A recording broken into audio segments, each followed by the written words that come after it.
எல்லாருக்கும் வணக்கம். Welcome to ஒரு நாள் புதினா சேனல். இன்றைக்கி நம்ம என்ன ரெசிபி பார்க்க போகிறோம்னா, புட்டரிசி மாவில் கொழுக்கட்டை எப்படி செய்ய போகிறோம் தான் பார்க்க போகிறோம். புட்டரிசி மாவுன்னு நம்ம எதை சொல்கிறோன்னா, சிகப்பரிசி இருக்குது இல்லையா, அந்த சிகப்பரிசியை நம்ம தண்ணியில் ஊற வச்சு அதுக்கப்புறம் அதை காய வச்சு மிஷினில் போட்டு அரைச்சி நம்ம எடுத்துகிட்டு வர்றது தான் புட்டரிசி மாவுன்னு சொல்கிறோம். அதை சிகப்பரிசி மாவுன்னு சொல்லுவாங்க. அந்த அரிசி மாவில் தான் நம்ம இப்போது கொழுக்கட்டை பண்ணியிருக்கோம். இதுக்கு தேவையான பொருட்கள் பார்க்கலாம். நெய் ஒரு 3 ஸ்பூன் அளவுக்கு, ஏலக்காவை பொடி பண்ணி வச்சுருக்கோம். எப்போவுமே ஏலக்காவை பொடி பண்ணி சேர்த்துட்டோம்னா ஏலக்காய் தூக்கி போட தேவையில்ல, ஈஸியாக நம்ம அப்படியே சாப்பிட்டுடலாம். அதுக்கப்புறம் அரை பவுல் வெல்லம், 3 பத தேங்காவை துருவி வச்சுருக்கோம். அடுத்ததாக இப்போது புட்டரிசி மாவு. புட்டரிசி மாவுன்றது முதல்ல சொன்ன மாதிரி சிகப்பரிசி மாவுன்னு சொல்லுவாங்க. அந்த சிகப்பரிசி மாவை நம்ம சொன்ன ப்ராசஸ் எல்லாமே செஞ்சு நம்ம மாவை ஆக்கிக்கலாம். அப்படி இல்லைன்னா கடையிலே சிகப்பரிசி மாவு புட்டு செய்கிறதுக்கு அப்படின்னு கேட்டிங்கன்னா கூட தருவாங்க. இப்போ நம்ம கொழுக்கட்டை செய்யறதுக்கு ஸ்டார்ட் பண்ணிடலாம். கொழுக்கட்டை செய்கிறதுக்கு நம்ம முதல்ல கடாயில் நெய் ஊற்றிக்கணும். நெய் ஊற்றிட்டு நம்ம எடுத்து வச்சுருந்த புட்டரிசி மாவு போட்டு நல்லா வறுத்துக்கணும். இந்த அரிசி மாவை வறுபடுறதே நம்மளுக்கு தெரியாது. அதனால் நம்ம கரெக்டாக ஒரு டைம் மென்ஷன் பண்ணி அந்த டைம் வரைக்கும் நம்ம வறுத்து எடுத்துட்டோம்னாலே போதும். இது கொஞ்சம் நல்லா வறுந்துருக்கும். அதனால் இதுக்கு நாங்கள் எடுத்துக்கிட்ட டைம் 10 நிமிஷம், கரெக்டாக 10லேருந்து ஒரு 12 நிமிஷம். இதை நாங்கள் இதே மாதிரி கலந்து விட்டுட்டே இருந்தோம். அந்த மாதிரி ஒரு 10லேருந்து 12 நிமிஷம் கலந்து விட்டதுக்கப்புறம் நீங்கள் இதை எடுத்து பார்த்தீங்கன்னா நம்மளுக்கு இது கொஞ்சம் ஒரு ரவை ஸ்டேஜுக்கு வந்துடும்.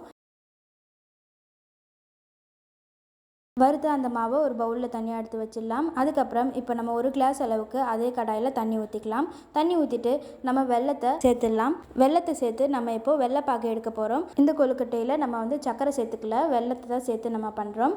சர்க்கரையோட நம்ம வெல்லம் சேர்த்துட்டு பண்ணோன்னா நம்மளுக்கு இந்த கொழுக்கட்டை ரொம்ப சூப்பராக சாஃப்டாக வரும். இந்த வெள்ளைப்பாகை நம்ம திக்காகவும் செஞ்சு வச்சுக்கலாம்.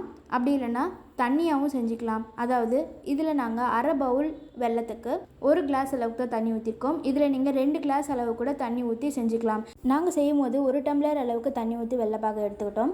அதுக்கப்புறம் பிசையும் போது 1 டம்ளர் எக்ஸ்ட்ரா தண்ணி ஊற்றி பிசைஞ்சிக்கிட்டோம். நீங்கள் 2 டம்ளர் தண்ணி ஊற்றி வெள்ளைப்பாகை செஞ்சுக்கலாம். இல்லை இதே மாதிரி கூட செஞ்சுக்கலாம். இந்த வெள்ளைப்பாகு செஞ்சு முடித்தோடனே இதை வெடிக்கட்டி தனியாக ஒரு பவுலில் எடுத்து வச்சுக்கோங்க. இப்போ நம்ம கொழுக்கட்டை செய்கிறதுக்கு பிசைய போகிறோம். அதுக்காக புட்டரிசி மாவில் நம்ம பொடி பண்ணி வச்சுருந்த ஏலக்காய், அதுக்கப்புறம் துருவி வச்சுருந்த தேங்காய், நம்ம பாகு எடுத்து வச்சுருந்த வெல்லம், இது எல்லாத்தையும் சேர்த்து கலந்துடலாம். இது பக்கத்துலேயே நம்ம 1 டம்ளர் அளவுக்கு தண்ணி எடுத்து வச்சுருக்கோம். இப்போ நம்ம இதை பிசைஞ்சிடலாம்.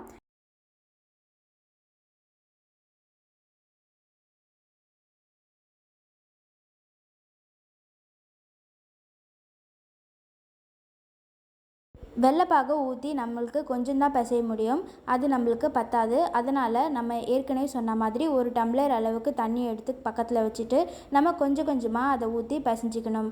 இதில் இந்த தண்ணி ஏன் இந்த கலரில் இருக்குன்னா, நம்ம வெள்ளைப்பாகு எந்த கிண்ணத்தில் வச்சுருந்தோமோ அந்த கிண்ணத்துலேயே கொஞ்சம் தண்ணி ஊற்றி வச்சுருக்கோம். அதனால அந்த தண்ணி மஞ்சள் கலரில் இருக்குது.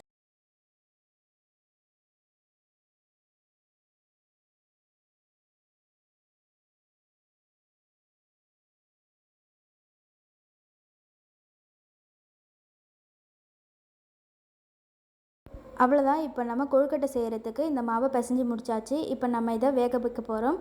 வேக வைக்கிறதுக்கு நம்ம ஒரு உருண்டையாக பிடிச்சி வேக வச்சுக்கலாம். கொழுக்கட்டை பிடிக்கிற மாதிரி 20 நிமிஷம் இது வேகணும். அந்த மாதிரி 20 நிமிஷம் வெந்ததுன்னா நல்லா சாஃப்டாக சூப்பராக இருக்கும் நம்மளுக்கு சாப்பிட்றதுக்கு.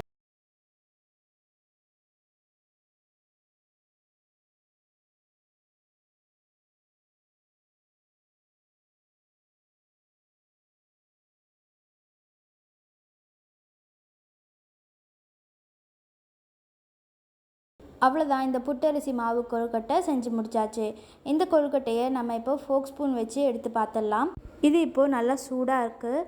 நம்ம சூடு கொஞ்சம் ஆறுனக்கப்புறம் எடுத்து சாப்பிட்டு பாருங்கள். ரொம்ப சாஃப்டாக சூப்பராக இருக்கும். ரொம்ப சிம்பிளாக இந்த கொழுக்கட்டையை செஞ்சு முடிச்சிட்டோம்.